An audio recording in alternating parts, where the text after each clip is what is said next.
ফেনী জেলা ও আশপাশের উপজেলার 18 লক্ষাধিক মানুষের সরকারি স্বাস্থ্যসেবা পাওয়ার অন্যতম ঠিকানা ফেনী জেনারেল হাসপাতাল। শয্যা ও বহির্বিভাগ মিলিয়ে প্রতিদিন 2000-এর বেশি মানুষ চিকিৎসা সেবা নিতে আসে এখানে। তবে জনবল সংকটে যেখানে প্রতিনিয়ত বাড়ছে রোগীদের ভোগান্তি। 2020 সালে হাসপাতালটিতে 11 কোটি টাকা ব্যয়ে 10 শয্যার ইনসেনটিভ কেয়ার ইউনিট বা আইসিইউ এবং শিশুদের জীবন রক্ষায় চালু হয় 20 বেডের স্পেশাল কেয়ার নিউবর্ন ইউনিট। উদ্বোধনের পর বিগত কয়েক বছরেও এসব ইউনিটে নেই অভিজ্ঞ জনবল, যাতে অচল হয়ে পড়েছে চিকিৎসা সেবা। এছাড়া কিছু মেশিন নষ্ট থাকায় ভোগান্তিতে পড়েছেন রোগীরা। সকালে আমার সামনে একটা মুরব্বী না আমি 500 টাকা দিছি সিট নিছে, কাটানো পরে ওষুধ আসতেছে, এই ওষুধগুলো যায় কই? আন্ডারে দিছে পরীক্ষা করে বলে, তখন আমরা পরীক্ষা করতাম বেশি ডাক্তারে হাসি মিছে দেখলো না দেখলো এটা রুগী নেই। কালকে কতক্ষণ আসবো তখন তো রুগী কিভাবে থাকতে পারে নাকি?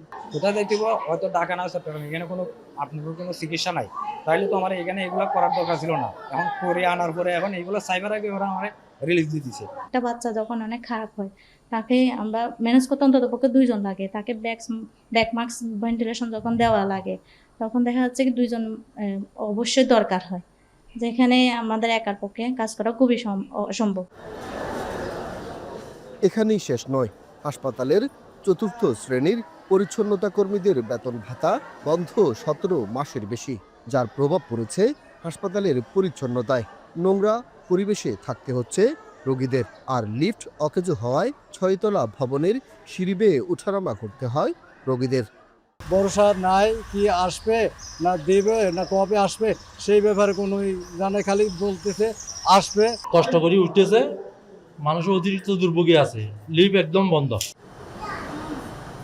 হাসপাতালের তত্ত্বাবধায়ক বলছেন 56 চিকিৎসকের জায়গায় রয়েছে মাত্র 35 জন।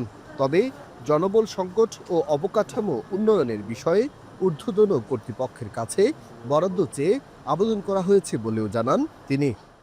আমাদের প্রতিটি ইউনিটে বিশেষজ্ঞ চিকিৎসকের অভাব আছে, পাশাপাশি আমাদের দক্ষ সেবিকার অভাব এবং 4র্থ শ্রেণী 3য় শ্রেণীরও যে জনবল সেটারও ঘাটতি আছে। সিনিয়র কনসালটেন্টের 9টি পদের বিপরীতে কর্মরত আছেন মাত্র 5 জন, আর 12 জন জুনিয়র কনসালটেন্টের জায়গায় আছেন মাত্র 6 জন। সংকট রয়েছে দক্ষ স্টাফ নার্সেরও। সোলাইমান ডালিম, এখন ফেনী।